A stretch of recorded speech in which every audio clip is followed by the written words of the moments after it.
તમામ વિદ્યાર્થી મિત્રોનું હાર્દિક સ્વાગત છે અને ખાસ મને તમારે જણાવવાનું છે કે મારો વોઇસ તમારા સુધી પહોંચી રહ્યો છે કે કેમ, અને સાથે સાથે તમારે એ પણ જણાવવાનું છે કે મારો વોઇસ તમારા સુધી પહોંચી રહ્યો છે અને ચિત્ર પણ બરોબર દેખાઈ રહ્યું છે. બધું ઓલ ઇઝ ક્લિયર હોય તો કમેન્ટ બોક્સની અંદર ઓકે ઓકે ઓકે એવું લખી દો, એટલે મને ખ્યાલ એક જણો એક જ વખત ઓકે લખજો હં, કારણ કે જરૂરિયાત હા અથવા તો ના આ બેમાંથી એકની છે. ગુડ ઇવનિંગ બેટા, good evening, good evening, good evening. Hi sir, good evening. Okay, સરસ સરસ. ચાલો તો ગુડ ઇવનિંગ એની વાત આપણને આપવામાં આવી છે.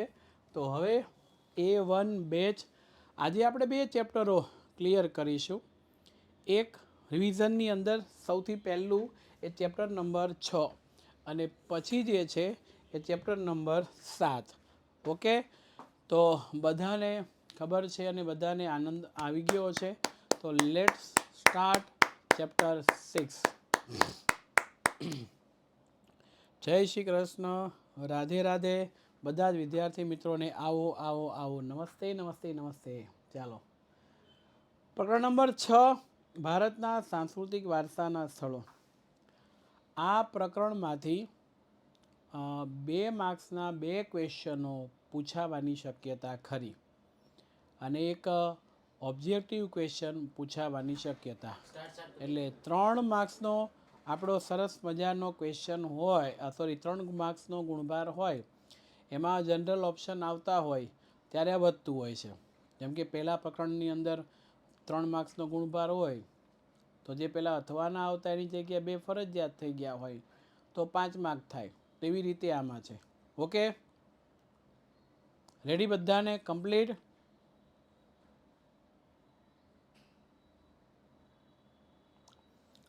વોઇસ ધીમો આવે છે કે કમ્પ્લેન માટે એક જ સોલ્યુશન છે, હેલ્પલાઇન નંબર આપણી જે છે એના ઉપર તમે કોલ કરો. કોઈની પાસે હેલ્પલાઇન નંબર હોય તો એ જરા કોલ બેક આપે, અહીંયા લખી દે. રેડી? એટલે થશે. હું આમાં કશું કાંઈ કરી શકીશ નહીં. ઓકે, કારણ કે અહીંયાથી વોઇસ છે ને એકદમ ક્લિયર અને ફૂલ્લી છે. એટલે હવે તમે છે એ વોઇસને વધારે મેળવવા માગો છો તો એના માટે તમારે મહેનત કરવી પડશે. ઓકે,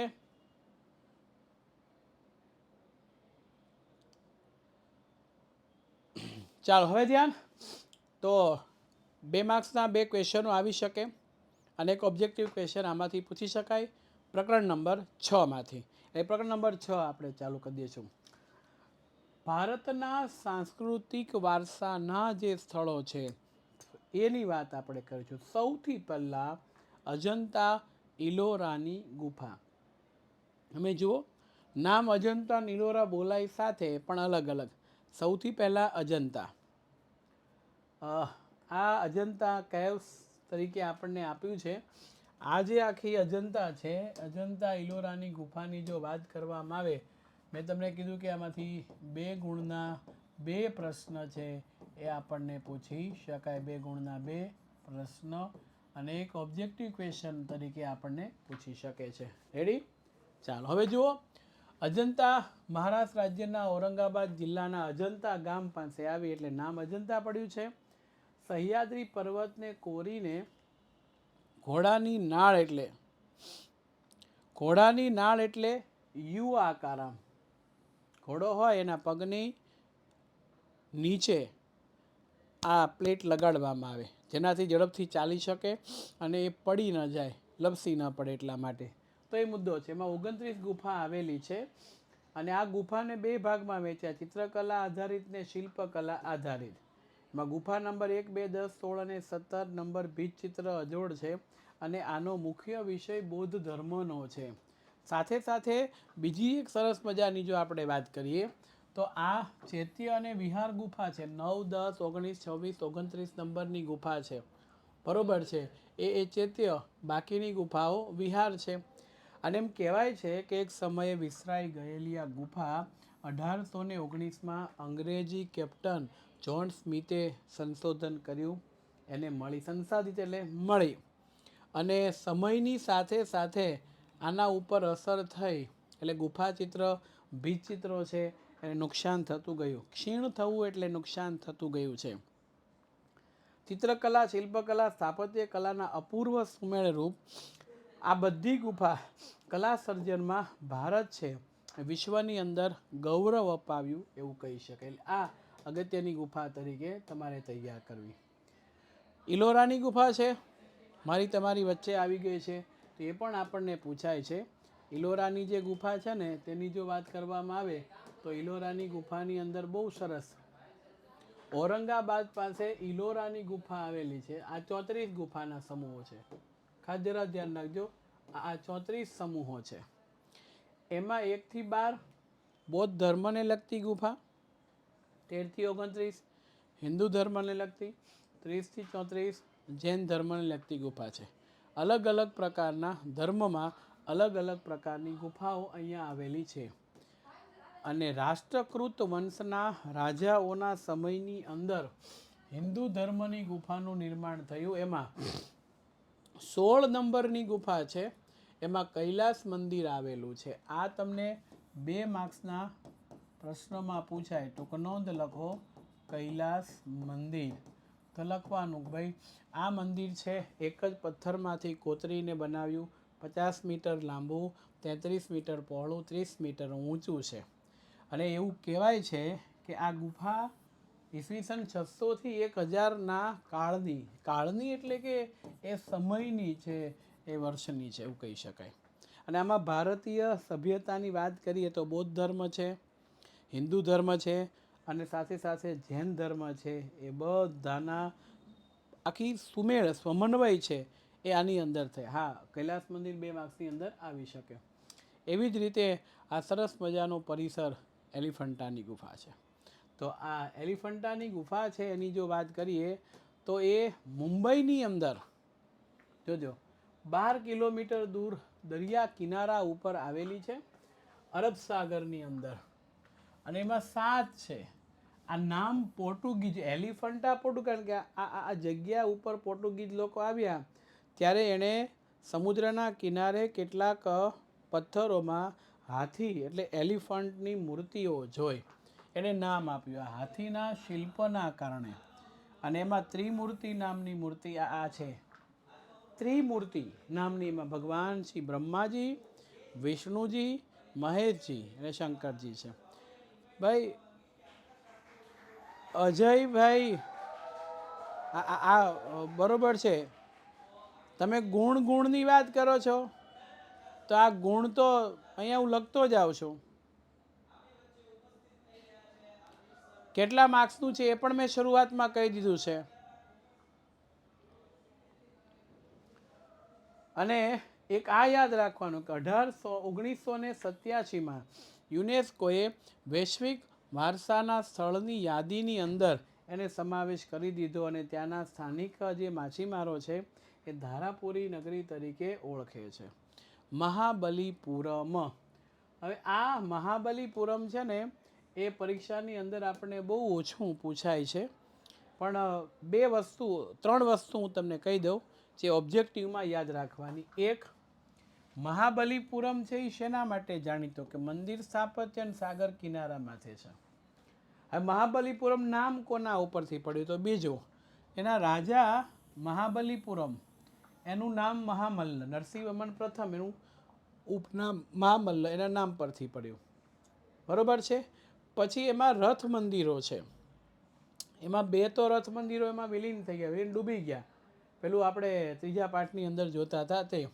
આ ઉપરાંત આજે 5 રથ મંદિરો હયાત છે. એમાં હાસ્ય મુદ્રામાં ભગવાન વિષ્ણુની મૂર્તિ અને મહિષાસુર નામના રાક્ષસનો વધ કરતી દુર્ગા દેવીનું શિલ્પ છે એ જોવા લાયક છે.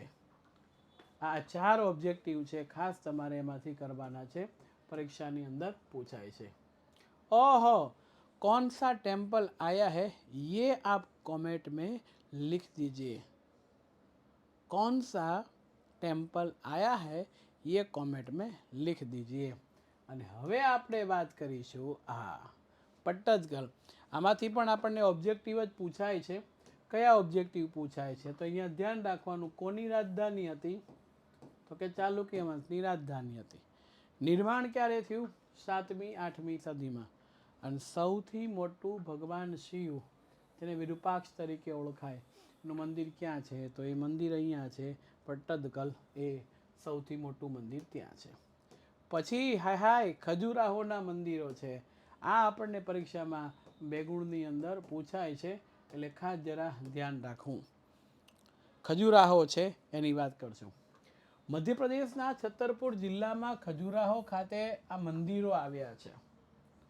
હવે એમાં ઘટના આખી એ બને છે કે જે બુંદેલખંડ એ ચંદેલ વંશના રાજા, બુંદેલખંડ એ જગ્યા છે અને ચંદેલ વંશ એ રાજાઓનું વંશજ છે.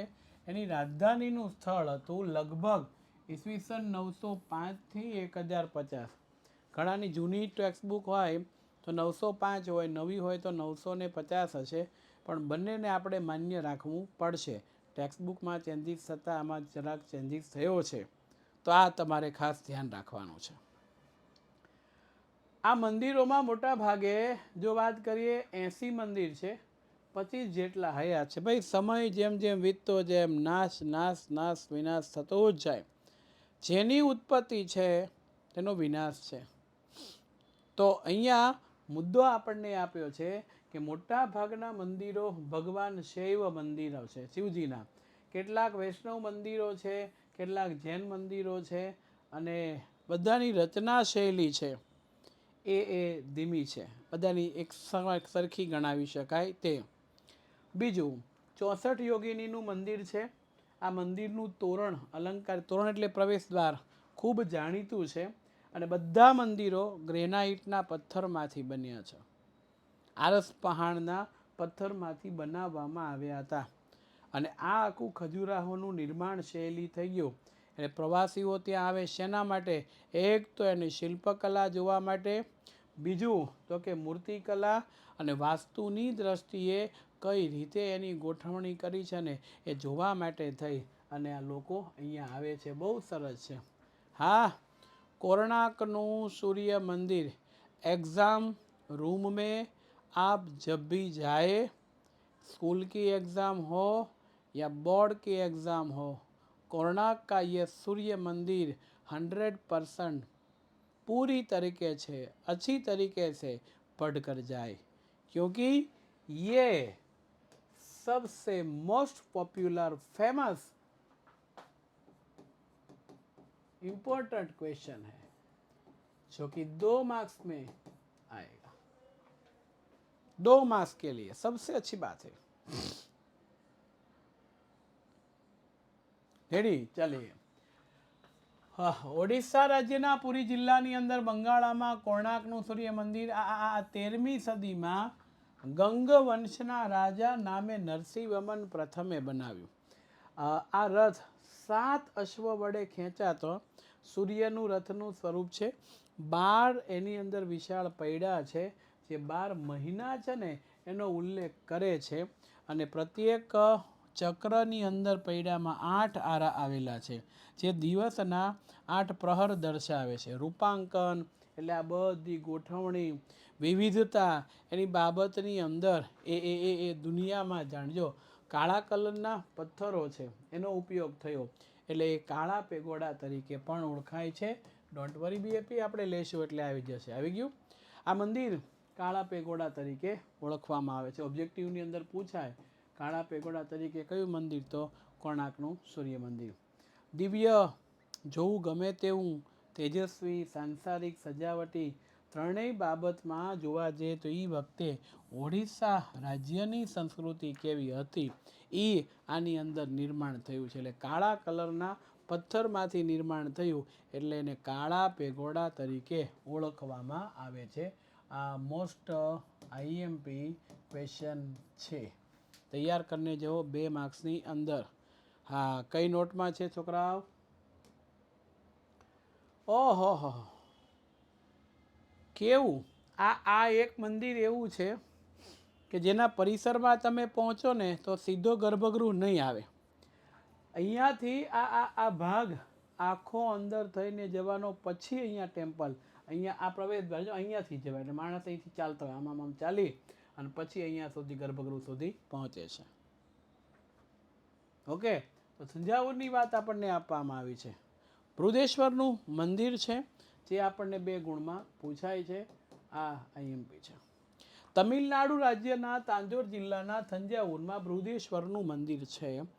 આ મંદિરનું નિર્માણ 1003 થી 1010ના સમયગાળામાં થયું અને મહાદેવ શિવનું હોવાથી તેને બૃહદેશ્વરનું મંદિર, આ એક ધ્યાન રાખજો, મહાદેવ શિવ એનું હોવાથી એને બૃહદેશ્વરનું મંદિર તરીકે ઓળખાય છે. અને ચોલ વંશના રાજા રાજરાજ પ્રથમે આ મંદિર બંધાવ્યું હોવાથી તેને રાજરાજેશ્વર મંદિર પણ કહેવાય. 500 ફૂટની લંબાઈ, 250 ફૂટની પહોળાઈ ધરાવતું અને કોટવાળું ચોગાન, 200 ફૂટ છે જમીનથી ઊંચાઈ, કોટવાળું ચોગાન કોટવાળું એટલે સ્લેબ ભરેલું, ઢાંકેલી રસ્તો, એને કોટવાળું ચોગાન કહેવાય. રેડી? તો એમાંથી પસાર થાય અને એ વખતે જમીનથી ઊંચાઈ ઉપર આવેલા શિખરમાં આવું કોઈ જ મંદિર નહોતું જે આ મંદિર છે. ભવ્ય શિખર, વિશાળ કદમાં રહેલી સંવાદિતા, કલાત્મક સુશોભનને કારણે આ મંદિર ભારતીય સ્થાપત્ય કલાને બેનમૂન વારસો છે અને દ્રવિડ શૈલીમાં નિર્માણ થયું હતું. આ યાદ રાખજો, પૂછાય. દ્રવિડ શૈલીમાં નિર્માણ થયેલું તમિલનાડુ રાજ્યનું મંદિર એટલે શું? બરોબર, તો એને શું કહેવાય છે? બૃહદેશ્વરનું મંદિર.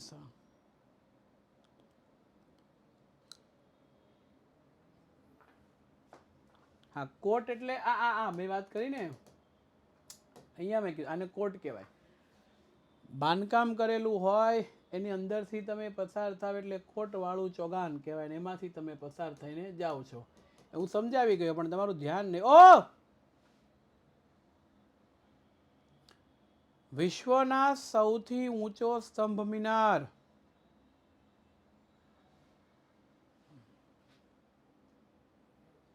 ગુજરાતીમાં લખ્યું ટોટલ એટલે થાય કુલ. બરાબર.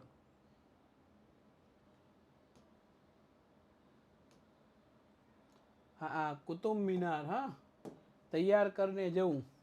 12મી સદીમાં ગુલામ વંશના સ્થાપક રાજા કુતબુદ્દીન એબકે શરૂ કરાવ્યું અને એમનું મૃત્યુ થઈ ગયું. એને એના જમાઈ ઇલ્તુત્મિશે પૂર્ણ કરાવ્યું. આ જમીનથી ઊંચાઈ ઉપર જાઓ તો 72.5 મીટર ઊંચો, ભૂતળ એટલે જમીન સપાટી તળિયાનો ઘેરાવો 13.75 મીટર અને ઊંચાઈ ઉપર જાઓ તો 2.75 મીટર. આખો મિનાર છે એની અંદર લાલ કલરના પથ્થરો છે, આરસ પહાણ છે, એનો ઉપયોગ થયો અને કુરાનની આયાતો કંડારવામાં આવી છે. એટલે કુતુબ મિનાર એ ભારતના પથ્થરમાંથી બનેલો સૌથી ઊંચો સ્તંભ મિનાર છે. સૌથી ઊંચો સ્તંભ મિનાર છે. બરોબર છે. Hall, yes. હા, ટોટલ એટલે શું? કુતુબ મિનાર છે તે.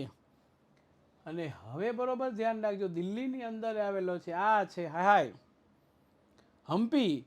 હું આમ તમે જુઓ આ કેટલી વિશાળ નગર સભ્યતા હમ્પી હતી.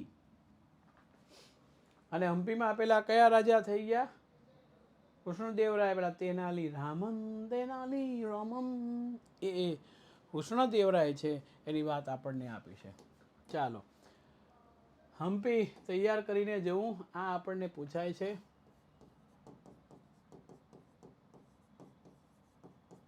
બેલ્લારી જિલ્લામાં કર્ણાટક રાજ્યની અંદર હોસ્પેટ તાલુકા આપેલું નથી. નેટ ના આવતું તો આપણે કોઈને કહે મને એક હોસ્પોટ આપો ને. હા, એ હમ્પી વિજયનગર સામ્રાજ્યની રાજધાનીનું સ્થળ હતું અને વિજયનગરના શાસકો કલા પ્રેમી હતા અને એ સમયની અંદર સ્થાપત્ય શૈલી સર્વોચ્ચ શિખરે પહોંચી અને મોટા ભાગે પથ્થરો છે એને કોતરી વિશાળ મોટી ભવ્ય ઊંચા અને કલાત્મક સ્તંભ છે અને સ્તંભાવલી એટલે જે થાંભલાઓ છે એમના ઉપર દેવો, મનુષ્ય, પશુઓ, યોદ્ધા, નૃત્ય કરતી નર્તકી, આ બધા છે એ એના સુંદર કલાત્મક શિલ્પો કંડાર્યા છે.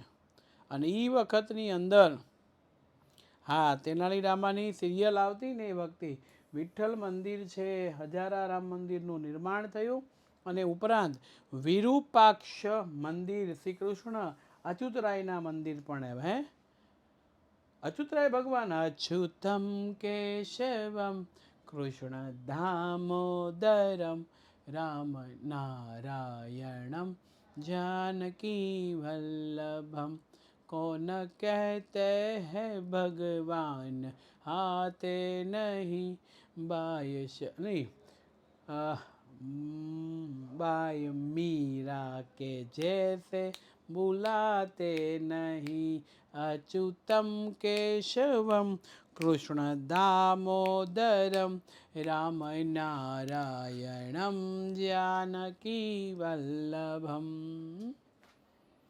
ઓકે, ધોરણ 8માં એનું ચેપ્ટર પણ છે. સરસ, વેલ્ડન. એટલે હમ્પી છે એની વાત કહો.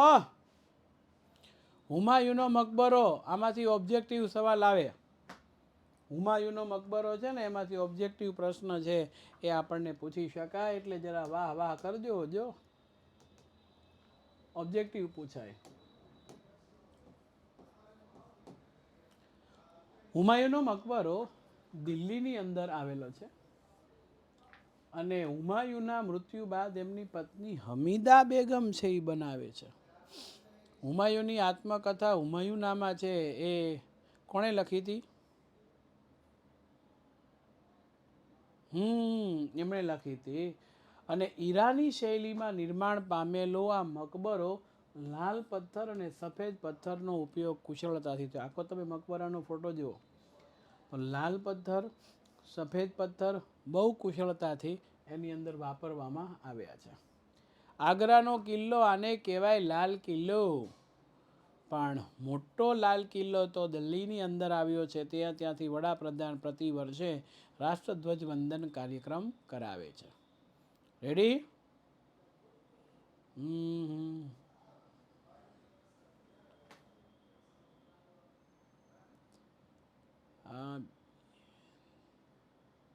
હા, તો એ આગ્રાના કિલ્લાની વાત આપણે સરસ મજાની કરશું. આગ્રાનો કિલ્લો, એમાં 3 વ્યક્તિઓ છે સંકળાયેલા છે. જો આનું બાંધકામ અકબરે કરાવ્યું 1565માં. આ અકબર છે, એની નીચે મારું નામ આવી ગયું છે તો હું નથી, બરાબર. ઈરાની શૈલીની છાપજો હિન્દુ. ચારે ફરતી 70 ફૂટની ઊંચી દિવાલ ધરાવતો કિલ્લો 1.5 માઇલનો. રચના લાલ પથ્થરમાંથી થઈ. એમાં ક્યાંય તિરાડ દેખાતી નથી, એટલે જગ્યા આ પથ્થરોમાં ક્યાંય દેખાતી નથી. પછી અકબરે આ કિલ્લામાં જહાંગીર મહેલનું નિર્માણ કર્યું. આ જહાંગીર રાજા છે, મહેલનું નિર્માણ થાય છે. અને જહાંગીર મહેલમાં ગુજરાતી અને બંગાળી શૈલી છે એની અસર. ને શાહજહાં, આ ચિત્ર શાહજહાંનું છે, એણે જિંદગીના અંતિમ દિવસો બીતા. અકબરે બનાવ્યો. લાલ કિલ્લો પૂછાય તો દિલ્હીવાળો જ લખવાનો ભાઈ, બરોબર. જહાંગીર મહેલ એની અંદરની એક ઇમારત. અને જિંદગીના અંતિમ દિવસો છે શાહજહાં એ અહીંયા પોતે વિતાવે છે લાલ કિલ્લાની અંદર. ઓહો, શું આવી ગયું? પ્રેમના પ્રતીક સમાન તાજમહેલ. હુર્રે હુર્રે.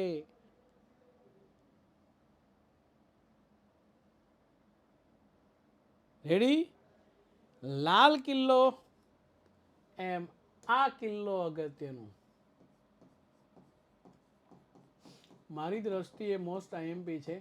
પરીક્ષામાં ફેરવીને પૂછે તો વિશ્વની એક અજાયબી તરીકે તાજમહેલનું વર્ણન કરો તો વિશ્વની અજાયબી તરીકેની વાત છે. મુમતાજ મહેલની યાદની અંદર શાહજહાં છે તાજમહેલ બનાવશે. વેરી મોસ્ટ આઈએમપી છે, લખી દીધું છે, 2 માર્ક્સમાં પૂછાય છે. ચાલો, તાજમહેલ તાજમહેલ તાજમહેલ. ઉત્તર પ્રદેશ રાજ્યના આગ્રામાં યમુના નદીના કિનારા ઉપર તાજમહેલ આવ્યો. 7 અજાયબીમાં સ્થાન ધરાવે. એ રચના મુઘલ બાદશાહ શાહજહાંએ કરાવી. સ્ટોરી તમે જુઓ, 1630માં મુમતાજ મહેલ અવસાન થઈ. એનું એક બીજું નામ છે અર્જમદ બાનુ. એનું અવસાન થાય છે અને પછી બાંધકામ 1631માં શરૂ થયું તાજમહેલનું. 22 વર્ષ પછી 1653માં એનું નિર્માણ કાર્ય પૂરું થઈ ગયું. એટલે અહીંયા સ્વર્ગના બગીચામાં પવિત્ર દિલોનું સ્વાગત છે ને એ આના માટે પંક્તિ જાણીતી જો આવી ગઈ રેડી. અને ભારતના કુશળ કારીગરો હતા એ સિવાય ઈરાનથી અરબી તુર્કી યુરોપિયન શિલ્પકારોને રોક્યા, ભારતની અંદર આવ્યા, એણે વસવાટ કર્યો, નિર્માણ કર્યું. અને સંસારની અંદર એટલે દુનિયામાં અદ્વિતીય આવું ક્યાંય ગણના નથી. એ મુમતાજ મહેલ છે, એનું નામ દુનિયામાં અમર થઈ જાય એવી અંતર ઈચ્છા શાહજહાંની હતી. પોતાની પત્નીના મૃત્યુ પછી ખૂબ દુઃખી થયેલા એની યાદમાં બંધાવ્યો મકબરો એક પ્રકારે કહી શકાય. મધ્યમાં મુમતાજની કબર છે, ચારે બાજુએ અષ્ટકોણીય જાળી છે. અને એમ કહેવાય છે સ્વર્ગના બગીચામાં પવિત્ર દિલોનું સ્વાગત છે. આ પંક્તિ એ ત્યાં લખેલી છે. તો એકવાર આ પ્રશ્નમાં પૂછાયેલું કે સ્વર્ગના બગીચામાં પવિત્ર દિલોનું સ્વાગત છે, આ પંક્તિ ભારતના કયા ઐતિહાસિક ઇમારત પર લખાયેલી છે એમના વિશેની માહિતી આપો. તો સ્વર્ગના બગીચામાં પવિત્ર દિલોનું સ્વાગત છે આ પંક્તિ છે એ તાજમહેલ ઉપર લખાણી હતી. ચાલો, આ લાલ કિલ્લો દિલ્હીની અંદર લાલ કિલ્લો પૂછે તો આગ્રાની અંદર છે અને લાલ કિલ્લો કહેવાય. પણ લાલ આગ્રાનો પૂછે તો આગ્રા બરોબર. તો મુદ્દો આપણને આપ્યો છે, બહુ સરસ મજાની વાત આપણને આપી છે. રેડી? યસ. ચાલો લાલ કિલ્લા વિશેની વાત કરશું.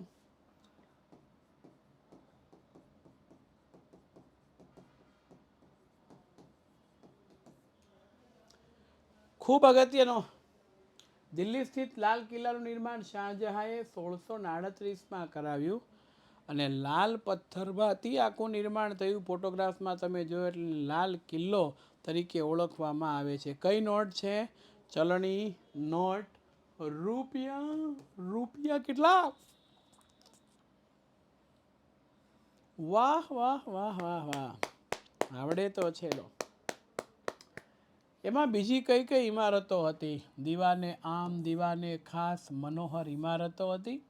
દીવાને ખાસ અન્ય ઇમારતોની તુલનામાં અલંકૃત હતી. કેમ અલંક? તો એની અંદર તમે જુઓ તો સોનું, ચાંદી, પથ્થરોનું કિંમતી અદ્ભુત એટલે વેરી ગુડ સમન્વય છે એ કરવામાં આવ્યો હતો.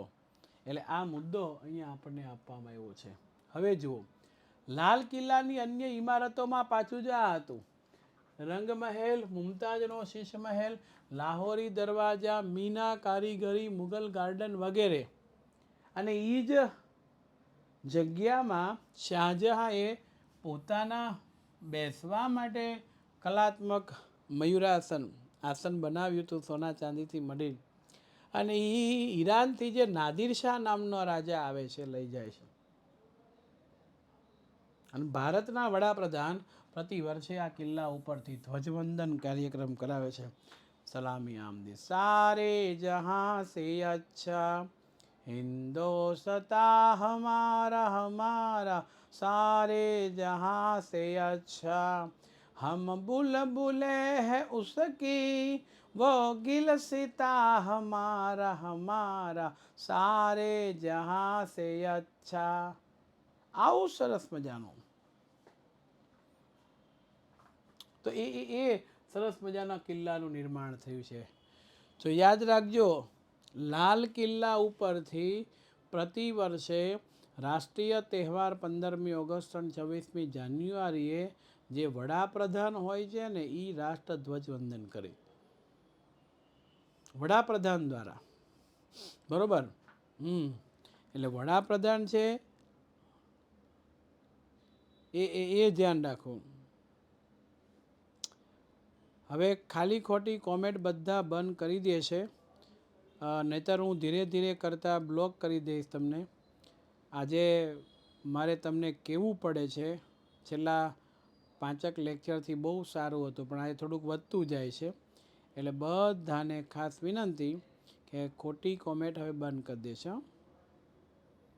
કોઈ જાતની કોમેન્ટ તમે કરતા ભાળી ગયો એટલે હું તરત જ હમણાં તમને બ્લોક કરીશ. એટલે કોમેન્ટ તમે નહીં કરી શકો, બરાબર?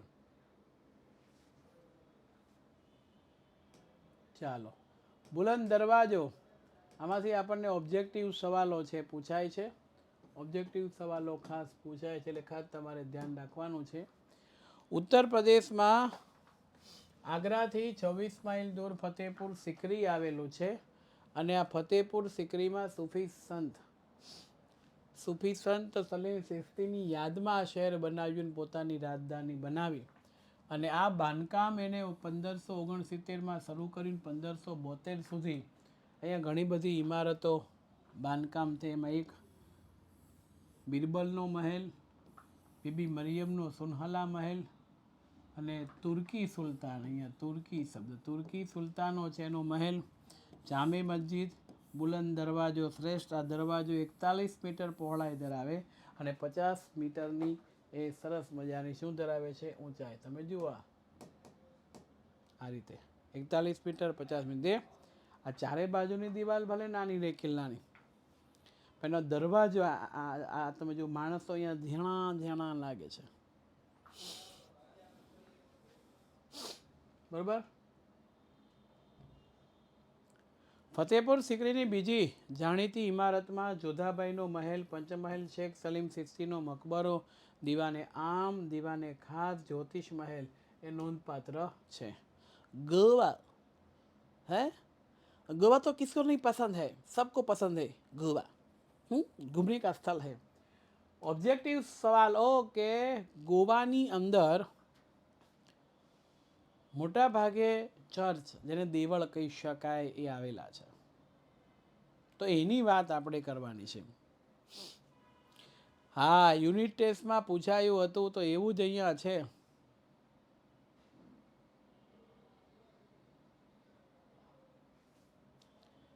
ઓકે, ગિરી ગોસાઈ કરીને કોઈ છે, લાગે છે મારે તમને પરચો બતાવવો પડશે. તો ગિરી ગોસાઈ માટે હું એક વખત બ્લોક લિસ્ટ મંગાવી લઉં, એક જ વખત, બરાબર છે? એની વાત કરશું. હા, જેનાથી આપણને ખ્યાલ આવી જાય કે કઈ રીતના કેમ માહિતી મળે છે એની વાત આપણને આપીશ. ઓકે, એટલે ગોવા છે એ રમણીય દરિયા કિનારા માટે પણ જાણીતું છે અને સાથે સાથે એના માટે જાણીતું છે. એક જ મિનિટ, ગિરી ગોસાઈ કરીને છે. આ ગિરી ગોસાઈ, એમને બ્લોક કરવાના છે, ખાલી ખોટી કોમેન્ટ કરે છે. A1 બેચની અંદર છે. ઓકે, ચાલો, તો અહીંયા આપણે જે વાત કરીએ છીએ તે ખૂબ સરસ મજાની વાત એ અહીંયા છે. હવે આખું ગોવાના જે દેવળો છે રમણીય દરિયા કિનારા માટે જાણીતા છે અને ખૂબ ઓબ્જેક્ટિવ સવાલો છે આમાંથી પૂછાય છે, બરાબર છે? એક ગીત એક આવતું, દરિયા કિનારે એક બંગલો રે ગોરી કાંઈ કહો છે, ગીત આવતું હતું. सात समुंदर पार में तेरे पीछे पीछे आ ગયા. આવા ગીતો હતા. હવે પોર્ટુગીઝની સાથે ખ્રિસ્તી ધર્મના ધર્મગુરુ અહીંયા ભારત આવ્યા અને ગોવા એ પોર્ટુગીઝોની રાજધાની હતી. એમાં બેસાલિકા ઓફ બોમ જીસસ કે બેસાલિકા ઓફ ગુડ જીસસ દેવળ એ જૂના ગોવામાં આવેલા છે. બેસાલિકા ઓફ ગુડ જીસસ ને બેસાલિકા ઓફ બોમ જીસસ. અહીંયા એમના સેન્ટ ફ્રાન્સિસ ઝવેરિયસ જે એના પાદરી છે, એમના મૃત્યુ પછી એમનું પવિત્ર શરીર દર્શનાર્થે રાખ્યું છે, પાર્થિવ શરીર. અને ઘણા વર્ષો પછી એ શરીર વિકૃત નથી થયું અને ગોવાના દેવળમાં એટલે કે ચર્ચ આવ્યા છે અને એના રમણીય દરિયા કિનારા માટે પણ ગોવા જાણીતો છે. એટલે આ ઓબ્જેક્ટિવ પ્રશ્નની અંદર આપણને પૂછાય. ચાંપાનેર, એક્ઝામ રૂમમાં જાવ ને એટલે ચાંપાનેર કરીને જવાનો પરીક્ષાની અંદર મારી દ્રષ્ટિએ અગત્યનો છે, પૂછાય. પંચમહાલ, ખાસ જરા ધ્યાન રાખજો, પંચમહાલની વાત કરે છે. હાલોલ તાલુકામાં પાવાગઢની તળેટીમાં ચાંપાનેરનું ગામ આવેલું છે અને આ ચાંપાનેર છે એ મુહમ્મદ બેગડા નામના રાજા છે, એમને વિજય મેળવ્યો અને પોતાની રાજધાની બનાવી. સમય જતા એમાં મોતી મસ્જિદ, જામી મસ્જિદ, ઐતિહાસિક કિલ્લા આવ્યા અને ચાંપાનેરની સ્થાપત્ય કલા અને ઐતિહાસિક મહત્વને ધ્યાનમાં લઈ યુનેસ્કોએ 2024માં વૈશ્વિક વારસાના સ્થળની યાદીમાં સમાવિષ્ટ કરેલ છે. આ પૂછે હા, ક્યારે? 2004માં વૈશ્વિક વારસાની સ્થળની યાદીમાં સમાવિષ્ટ કરવામાં આવેલો છે.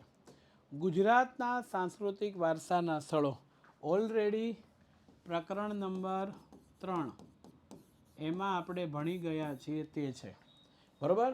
એટલે એની કોઈ ચર્ચા આપણે નહીં કરીશું. જુનાગઢની અંદર તમને પૂછાય જુનાગઢ વિશે માહિતી આપો તો પહેલું અને બીજા ચેપ્ટરમાં જુનાગઢમાં આવેલા સ્થળો આપણે ભણી ગયા હતા, એટલી માહિતી, બસ એ જ માહિતી અહીંયા લખવાની છે.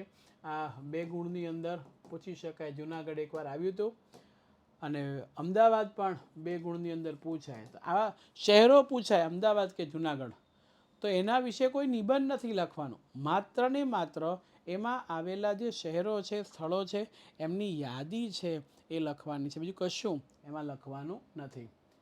અને રાણીની વાવ આ તો બધાને ખબર હશે ને. હા, આ 2 ગુણની ટૂંકનોંધમાં પૂછાય રાણીની વાવ. જો અહીંયા ટૂંકનોંધ લખો, રાણીની વાવ. રાણીની વાવ કોને કહી શકાય, કઈ રીતના છે એની વાત આપણને આપી. તો ભીમદેવ, સોલંકી વંશના રાજા ભીમદેવ પ્રથમ, એમના રાણી ઉદયમતીએ પ્રજાજનોને પાણીની વ્યવસ્થા પૂરી કરવા વાવનું નિર્માણ, વાવ એટલે પગથિયાવાળો કૂવો, એ રાણીની વાવ કહેવાય.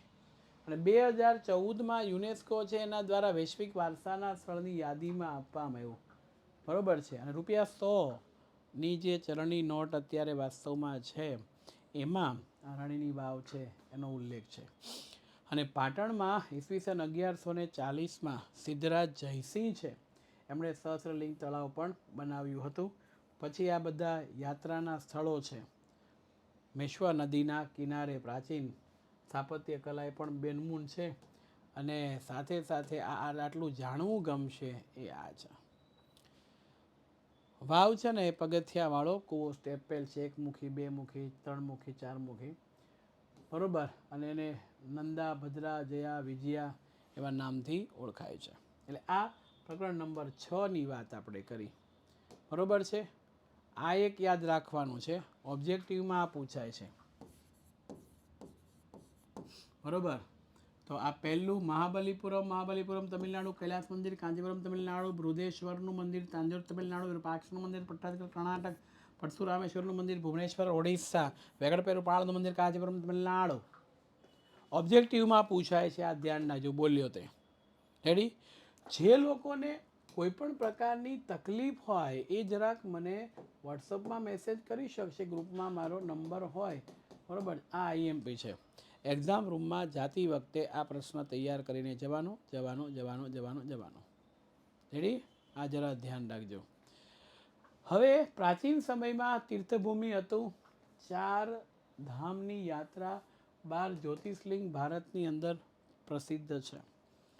અને સાથે સાથે ગિરનારની લીલી પરિક્રમા, 51 શક્તિપીઠો, રામેશ્વરનું મંદિર, બદ્રીનાથનું મંદિર, દ્વારકા તો કોને ખબર ના હોય, જગન્નાથપુરી ઓડિશા.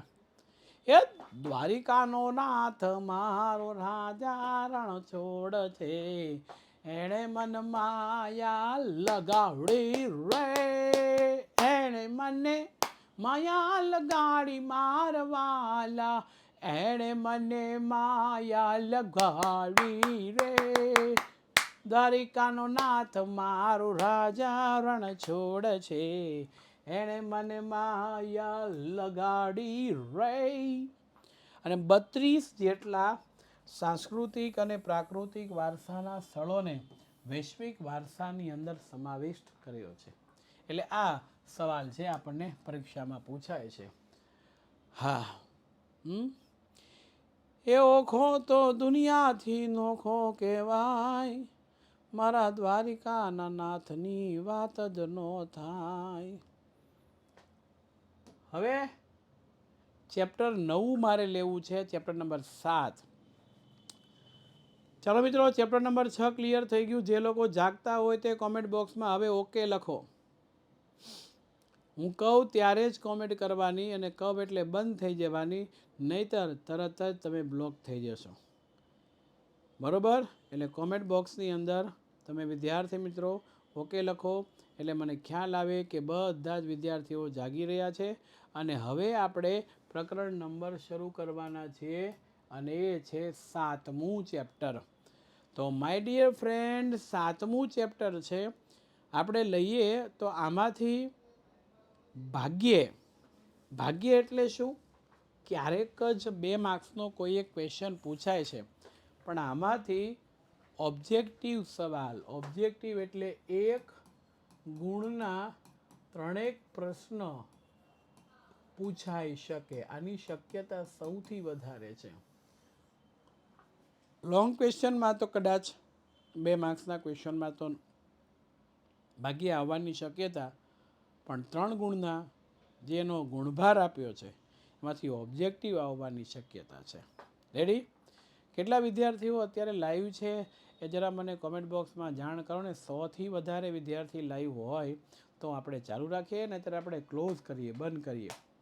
મારે જાણવું છે 100થી વધારે લાઈવ છે કે નહીં. 8 સેકન્ડમાં જવાબ આપવાનો છે. 1 2 3 4 5 6 7 8. ઓહ, કરેક્ટ આન્સર. ઘણા બધા વિદ્યાર્થીઓ જાગે છે, ઘણા બધા સૂઈ ગયા છે. बरोबर?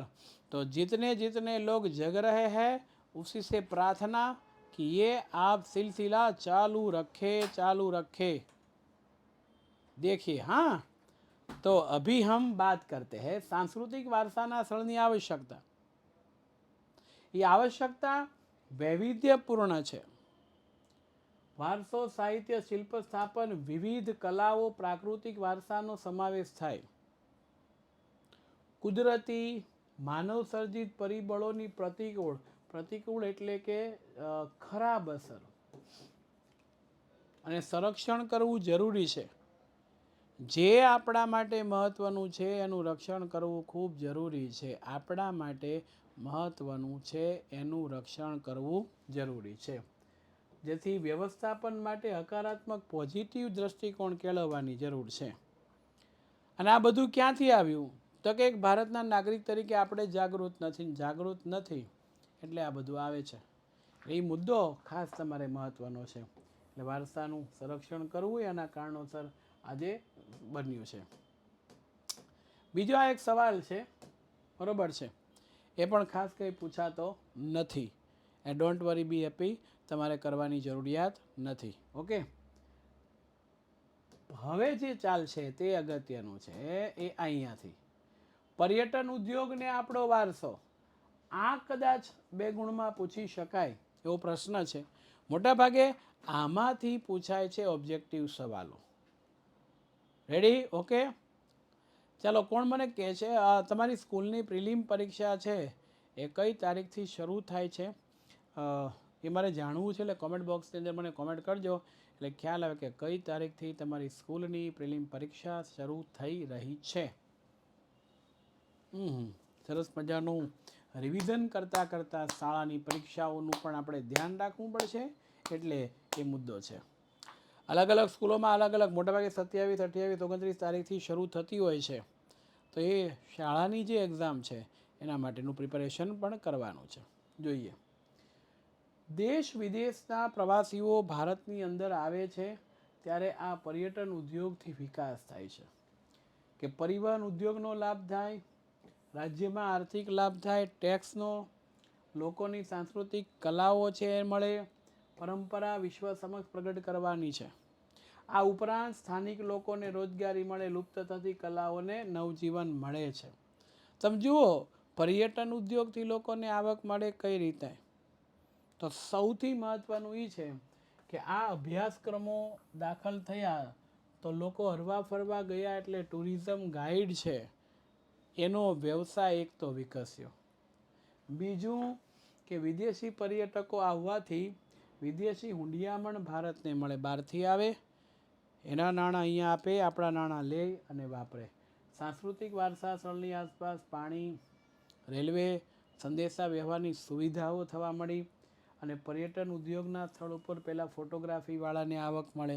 જો આર્થિક લાભ, ઘોડે સવારી તમે કરો, લકડી કી કાઠી કાઠી પે ઘોડા, ઘોડે કી દુમ પે જો મારા હથોડા, ઘોડા દોડા દોડા દોડા ધૂમ મચા કે દોડા, ઘોડા દોડા દોડા દોડા ધૂમ મચા કે દોડા. હા હા, નૌકા વિહાર જેવી પ્રવૃત્તિઓને પ્રોત્સાહન આપી અને ત્યાં ફેરિયાઓ છે એમને આવક મળે છે.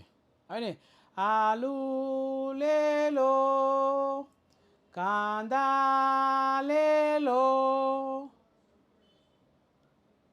અને ભાતીગળ સ્થાનિક કલા કારીગરીઓને એક મંચ મળે છે. લોકો છે એમને એક આવકનો મંચ મળે છે ત્યાંના લોકોને. પ્રાકૃતિક વારસાના સંરક્ષણ અને જતન માટેના પ્રયત્ન. એમાં જો શું પૂછાય, એક આ પૂછાશે, ઈસવીસન 1952માં શેની રચના થઈ? તો ભારતીય વન્યજીવ બોર્ડની રચના થઈ. એક આ પૂછાય ઈસવીસન 1952ની અંદર. બીજી રચના 1972માં થઈ અને ત્રીજી 1883. આમાં ભૂલ ન થાય, બે 1900માં થઈને એક 1800માં થઈ છે. કમ્પ્લીટ? બરોબર રેડી થતું હોય તો કોમેન્ટ બોક્સની અંદર ઓકે શબ્દનો પ્રયોગ કરજો, જેનાથી મને ખ્યાલ આવે કે તમોને આ સમજ પડી ગઈ છે. અને બીજો એક કાયદો લઈ આવ્યા 1972માં, વન્યજીવને લગતો કાયદો પસાર કર્યો. એટલે દેશમાં કોઈને અભયારણ્ય બનાવવા હોય, રાષ્ટ્રીય ઉદ્યાનો બનાવવા હોય, સેવારક્ષી ક્ષેત્રનું નિર્માણ કરવું હોય તો એમાં એ મદદ કરે છે. આમાં તમે જુઓ, રાષ્ટ્રીય ઉદ્યાનો છે પણ પક્ષી વિહાર ને પક્ષી ઘરો છે, જે આમાં નથી. બરોબર, આટલો બંનેની અંદર ડિફરન્ટ છે.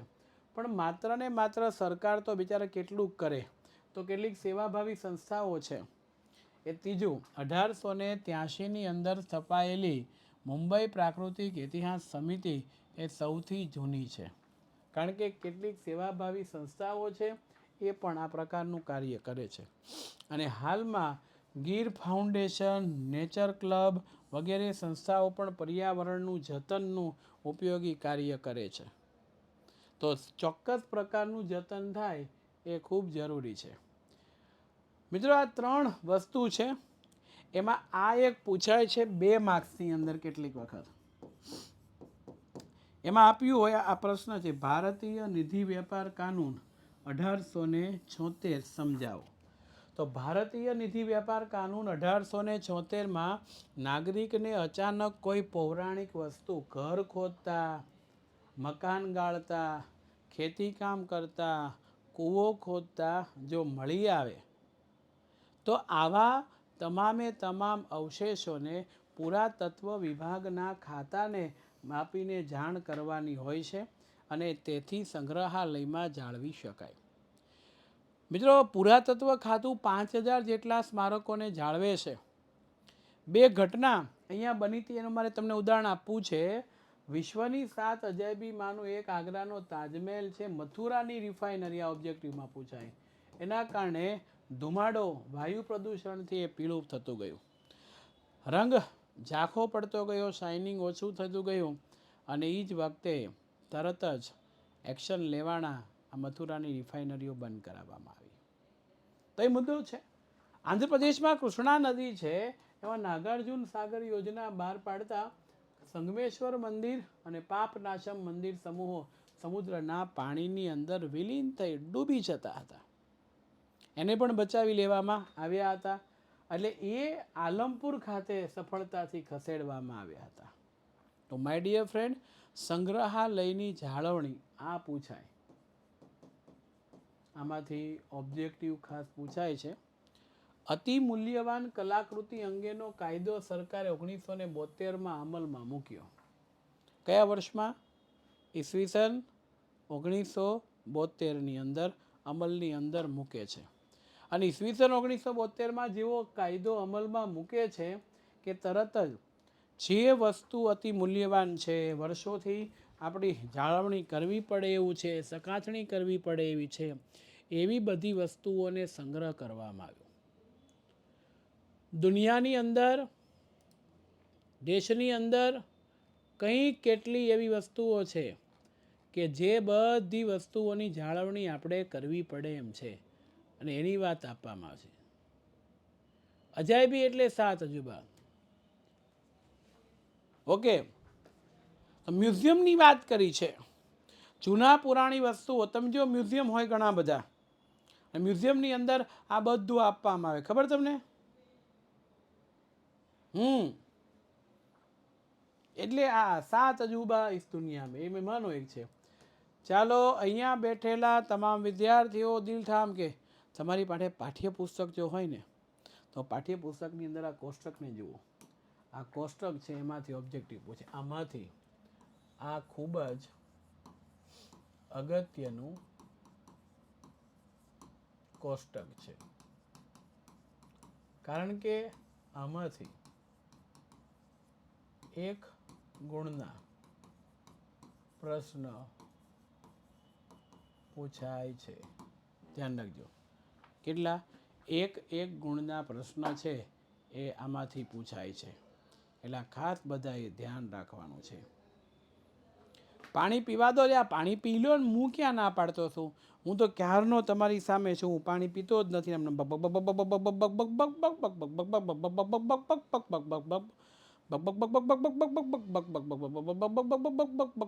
કરું છું. હા, પી લો.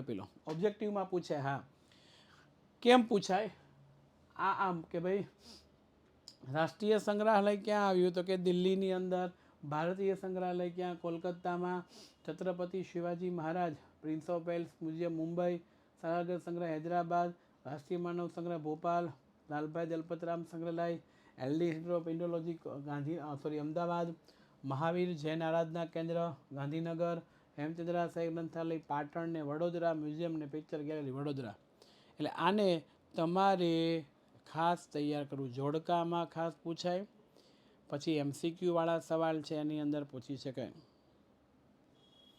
મારી પાસે પાણી નથી, અહીંયા પાણી મારા બોટલની અંદર હું જોઉં હોય તો પી લઉં.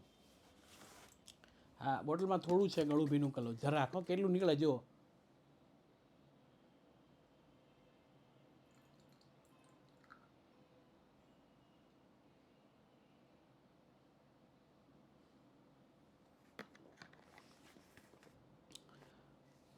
હા, કોષ્ટક વેરી IMP છે. વારસાના જતન માટે આપણી ભૂમિકા. મિત્રો, તમે એક વિદ્યાર્થી તરીકે શું કરી શકો એનું લખાણ આમાં કરવાનું. આમાં તમે તમારી મૌલિકતાથી જવાબ લખી શકો. વારસાના સ્થળો માટે શું કરી શકાય તે. હવે બીજું કેમનું મંગાવું? ટેકનિશિયન ટીમ છે એને મારે બોલાવવા જવું પડે. હમણાં કોઈને બ્લોક કરવો હોય તો મારે બોલાવવા પહેલાં જવું પડે, પછી બધું થાય. બરાબર? એટલે એ તમારી જાતે તમે લખી શકશો એટલે તમને ખ્યાલ આવશે. અને ઐતિહાસિક કોઈ પણ સ્થળો સ્મારકો હોય એનું આપણે ધ્યાન રાખવું પડે. આ મારી દ્રષ્ટિએ અગત્યનો સવાલ છે. આને થોડીક આપણે 2 ગુણમાં પૂછી શકાય. એટલે જરા જોઈશું. પ્રવાસના સ્થળોની સ્વચ્છતા અને જતન માટેના પ્રયાસનો જણાવો કે કયા કયા પ્રયત્ન આપણે કરવા જોઈએ તે. પહેલું, પ્લાસ્ટિકનો ઉપયોગ કરવાનો નહીં. જાહેર સ્થળોએ કચરો ગમે ત્યાં ફેંકવાનો નહીં. ઐતિહાસિક સ્મારકો પર બિનજરૂરી લખાણ કરવાનું નહીં. ચિત્રો દોરવાના નહીં. ગંદકીનો યોગ્ય નિકાલ કરવાનો. પાન મસાલા ખાઈને ગમે ત્યાં થૂકવાનું નહીં. ધ્યાન રાખજો. પ્રાચીન સ્થળોની આસપાસ પ્રદૂષણ કરવું જોઈએ નહીં. ઐતિહાસિક સ્થાપત્યો ધરાવતા વાવ, જળાશયો, તળાવો, ઝરણા વગેરેને ચોમાસા દરમિયાન ખાસ કાળજી રાખવી. પુરાતત્વીય રાસાયણિક ક્રિયાઓ દ્વારા સ્મારકોની સાફ સફાઈ કરતી વખતે ખૂબ જ કાળજીપૂર્વકની માવજત કરવી જોઈએ. માવજત એટલે ધ્યાન. રેડી?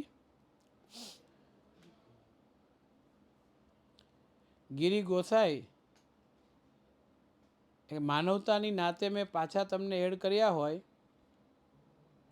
તો તમે પાછું કોમેન્ટમાં શરૂ કરી દીધું એમ ને? તો આપના ખ્યાલ ખાતર કહી દઈએ તમે ફી ભરેલી છે એને પણ પાછી નહીં મળે અને હું એકદમ તમારું એડમિશન બંધ કરાવી દઈશ.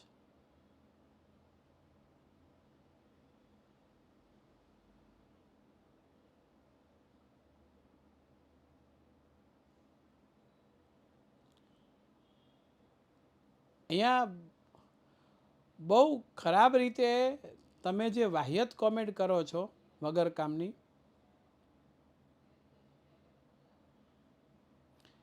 વિરેન કુમાર આપને પણ અને ગિરી ગોસાઈ બે ફેક આઈડીથી તમે આવ્યા હોય એવું મને લાગે છે. એટલે બંને વિશે હમણાં લેક્ચર પતે એટલે તરત જ એક્શન લેવાઈ જશે. બરાબર છે? વિરેન કુમાર આપ પણ અને ગિરી ગોસાઈ આપ પણ એકદમ તમને એડમિશન કેન્સલ કરવામાં આવશે. તો આ બધી સાર સંભાળ આપણે રાખવી જોઈએ. દેશ વિદેશના પ્રવાસીઓ દ્વારા ઐતિહાસિક વારસાના સ્થળને હાનિ ન પહોંચે એ માટે જાગૃત કરવાના. કુદરતી આફતોથી પ્રવાસના સ્થળને નુકસાન થાય તો મિત્રો મૂળ સ્વરૂપની અંદર આપણે એને લાવવાને મુશ્કેલીવાળું થાય છે. બરાબર?